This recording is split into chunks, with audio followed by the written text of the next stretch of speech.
I'm Marty Stouffer. Which animal lives in the highest, steepest, most dangerous terrain North America has to offer? Here's a clue. It was called white buffalo by early settlers.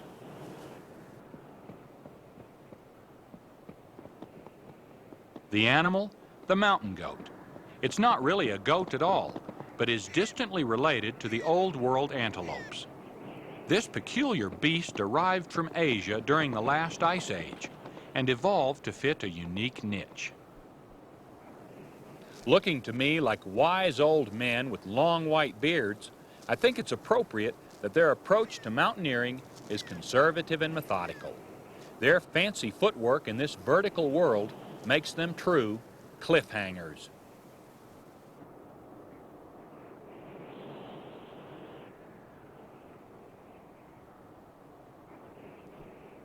Glacier National Park has a harsh alpine environment where glaciers once ruled the land. Enormous valleys were carved, and mile after mile of precipitous cliffs were created. Animals such as the grizzly bear make this one of the wildest parks in the United States. But there is no better symbol of Glacier Park than the mountain goat. As spring returns, the snow recedes, and glacier lilies blanket the landscape.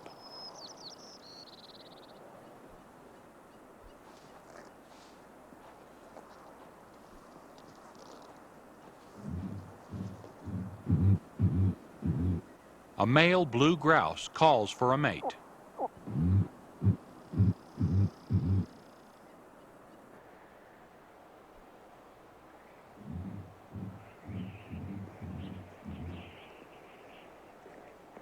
The mountain goat is uniquely adapted to a life high in the crags.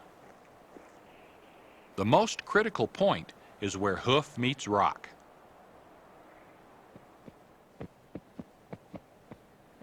Consisting of a hard keratin, the outside of its hooves are rigid for support, but the insides are soft. This allows the cushioned bottom of the hoof to conform to the slightest irregularities in the rock. It would seem that intense concentration is also necessary. Perhaps this is why the mountain goats appear to be so methodical, so meticulous, so endlessly patient.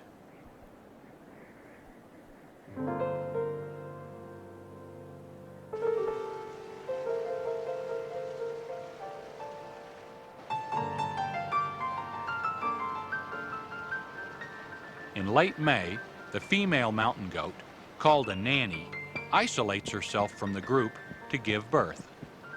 Only minutes old, this newborn, called a kid, enters a dangerous world.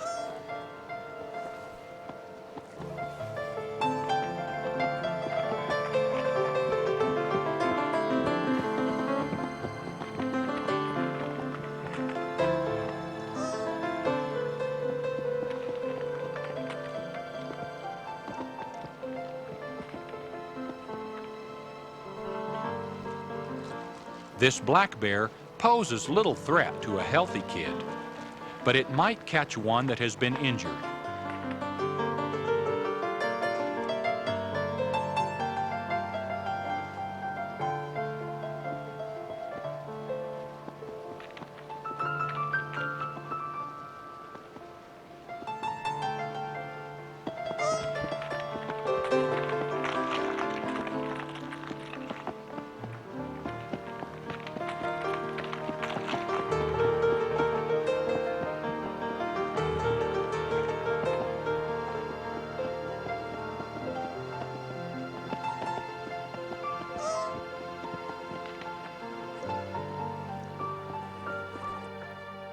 more dangerous bear, the grizzly, will attack mountain goats, given the opportunity.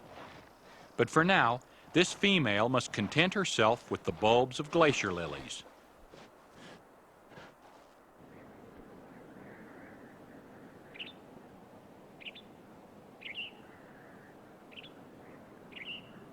Rocky cliffs offer security to the nanny and kid. They will remain isolated for nearly a week, during which time a strong maternal bond will be formed.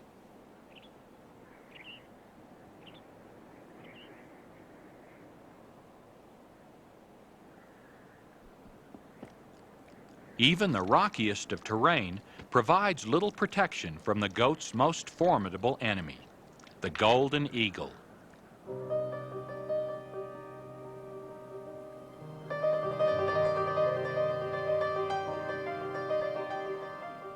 Goat country is also eagle country.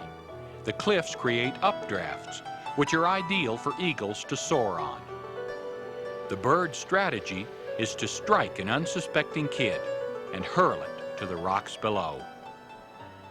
But the nanny is constantly on guard and usually positions herself between her offspring and the cliff's edge. Golden eagles probably kill more mountain goats than any other single predator.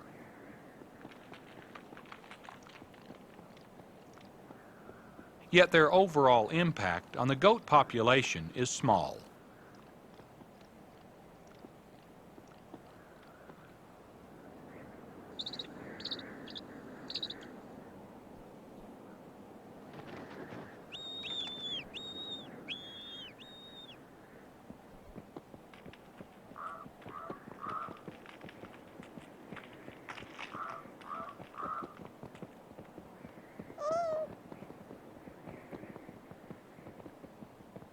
When the kid is old enough to travel, they join others working their way down the mountain.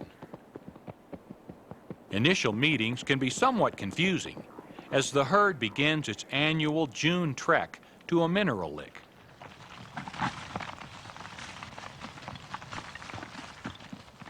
Moving away from the safety of the cliffs, the goats are vulnerable to predators, especially the grizzly.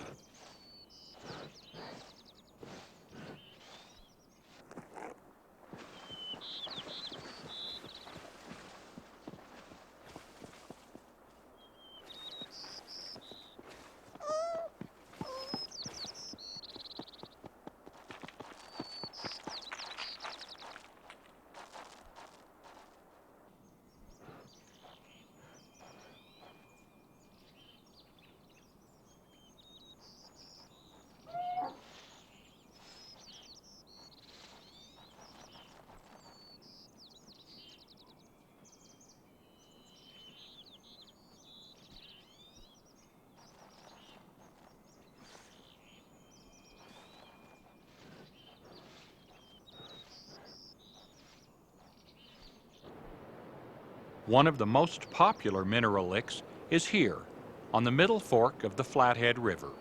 Goats congregate from miles around for this annual rendezvous. The clay soils contain sodium, essential for the growth of new summer coats. The still nursing kids seem disinterested in the whole process. With the best areas claimed by the dominant goats, yearlings must concentrate their efforts in more difficult areas.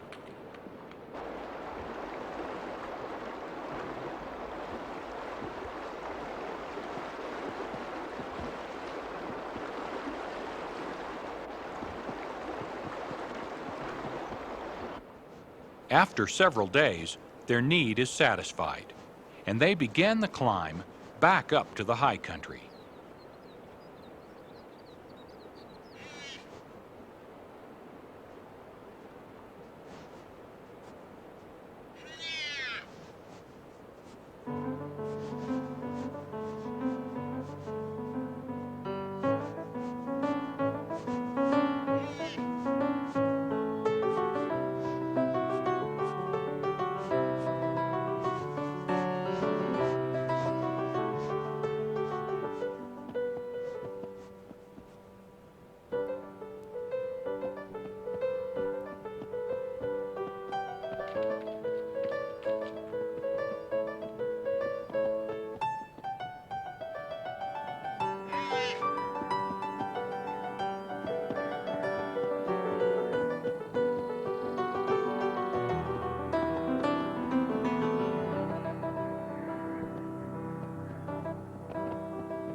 The few remaining snowfields provide relief from the rapidly warming temperature.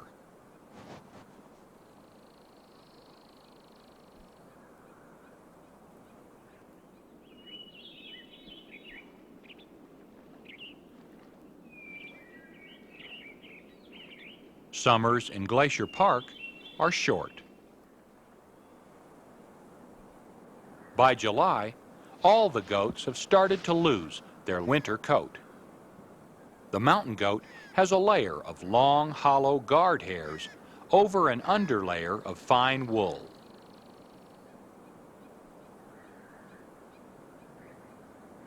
The normally thick beard is now thin and ragged. Indians once gathered this soft wool and wove it into clothes and blankets. The nannies with kids are the last to shed. By August, the kids have thick coats of their own.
With the first frost of September, the valleys are painted red and gold.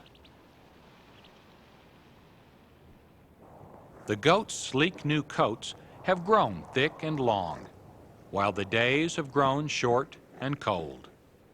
They're now in top physical condition, having stored a layer of fat in preparation for winter. The kids begin the winter weighing only 30 to 40 pounds, and they remain dependent on their mother for survival. This is the season when Bighorn begin the all-important matter of winning a mate.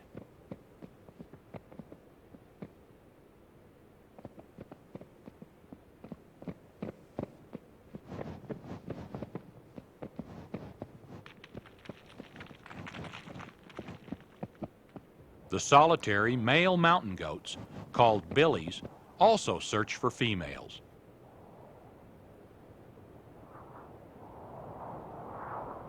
By November, winter seizes the land, and the annual ice age returns.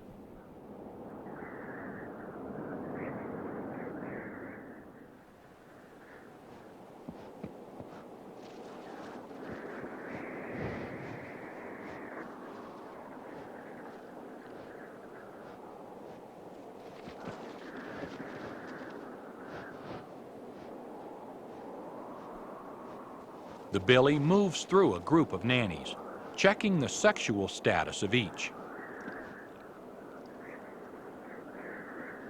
Two competing billies circle head to tail in a ritualized behavior. They seldom fight, since one stab with a sharp horn could be fatal. The victor approaches a nanny in a low stretch. This subordinate posture is less threatening to the female.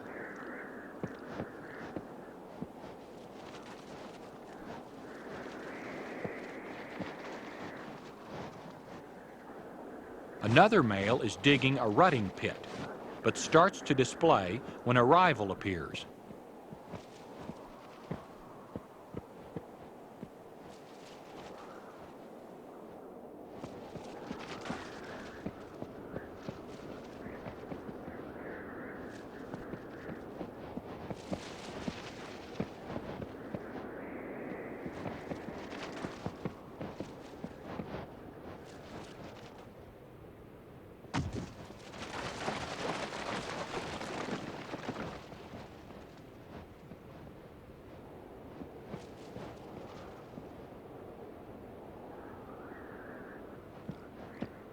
The winner will mate with most of the females.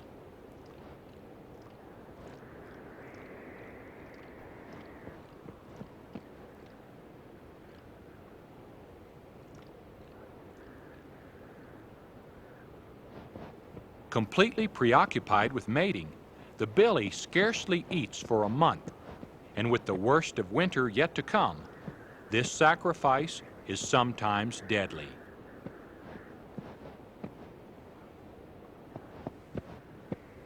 When he finds a female in estrus, he follows her for days.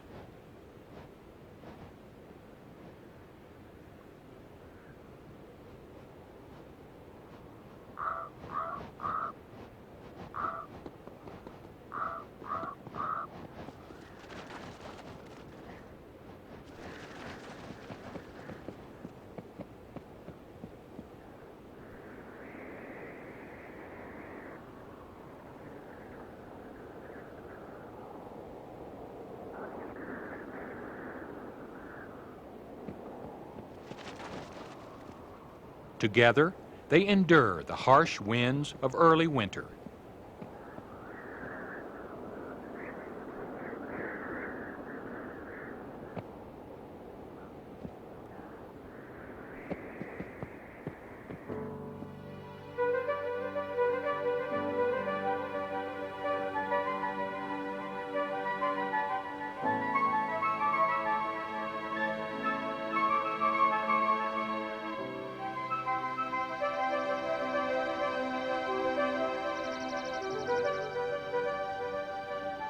Deep snow and strong winds force the goats to move down in elevation.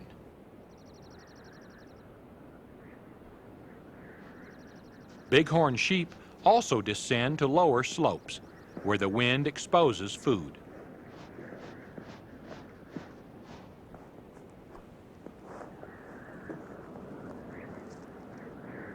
It's a costly trade-off. The wind also steals body heat.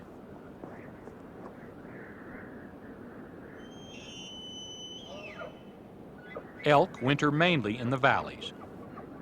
They're large and strong enough to paw through the snow.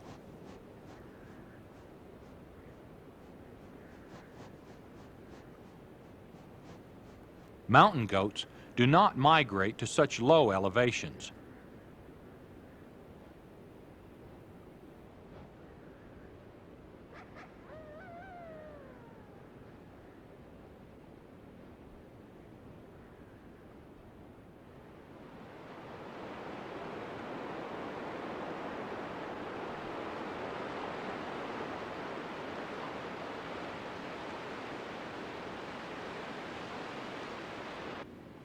They meet winter at its harshest, high in the cliffs.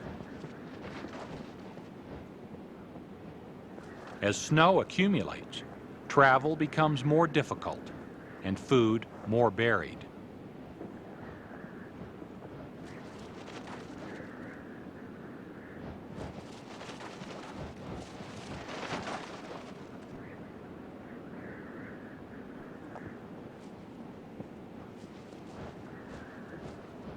They push their climbing skills to the limit, taking greater and greater risks for each mouthful.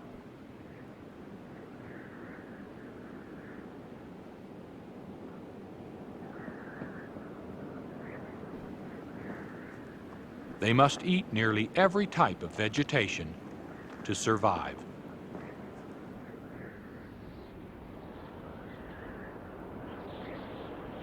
Icy March is the most difficult time for kids.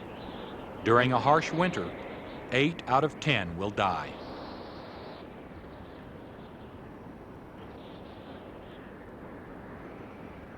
Insulated with its thick winter coat, a goat patiently endures at 40 degrees below zero.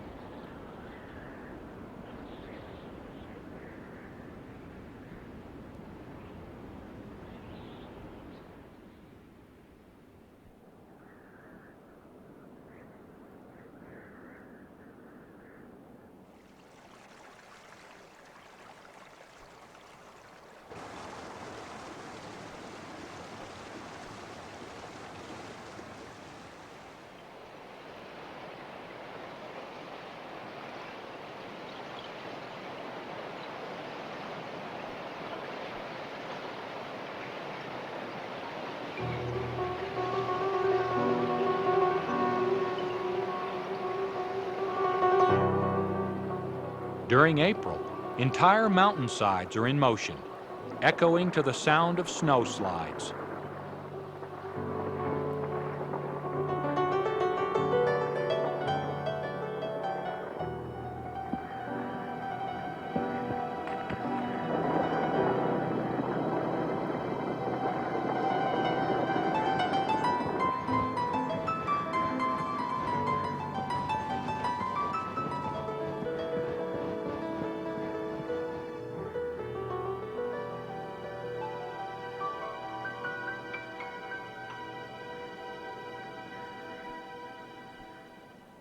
Avalanches kill more goats than any other single factor.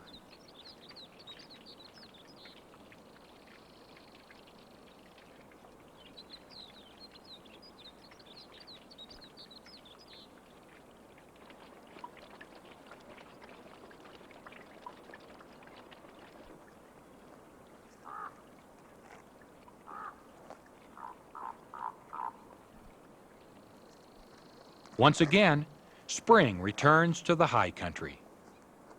In early May, the melting snow reveals an abundance of food.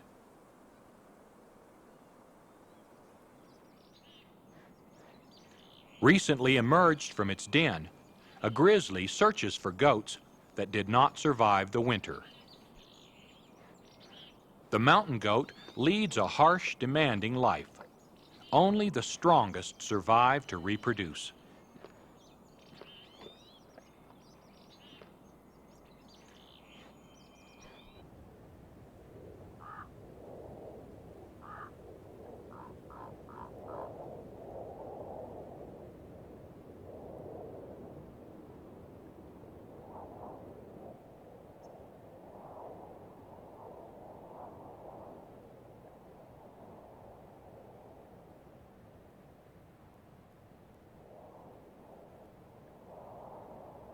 Goat carcasses provide carrion for scavenging bears, wolverines, eagles, and coyotes.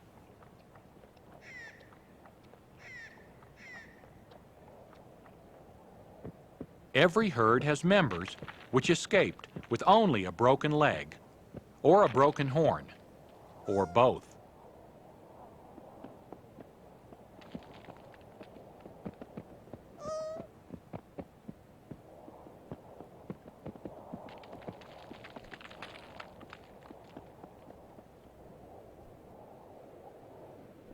Once again, the time of birth.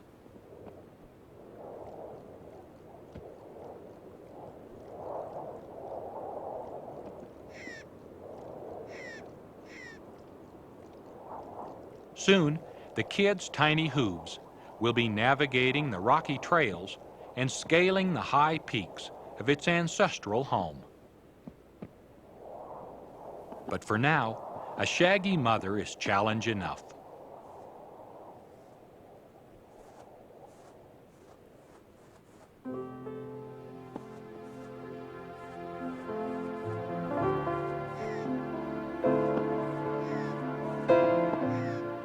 There's plenty of time for other challenges, the greatest of which will be simply surviving.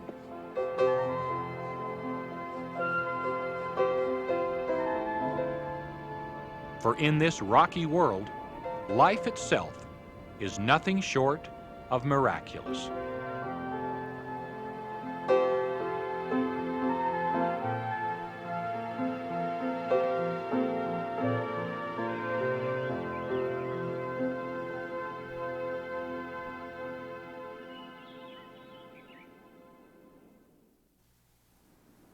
Mountain goats are found at the extreme limit of life. They survive higher and steeper than any other large animal. These wild mountaineers have evolved the acrobatic skills necessary to live in a realm of icy rock. But they're still at the mercy of man, and they've declined in portions of their original range. With wise management, hopefully they can maintain a strong foothold in their remote wilderness home, so that we may always admire the confident cliffhangers. I'm Marty Stouffer. Until next time, Enjoy our wild America.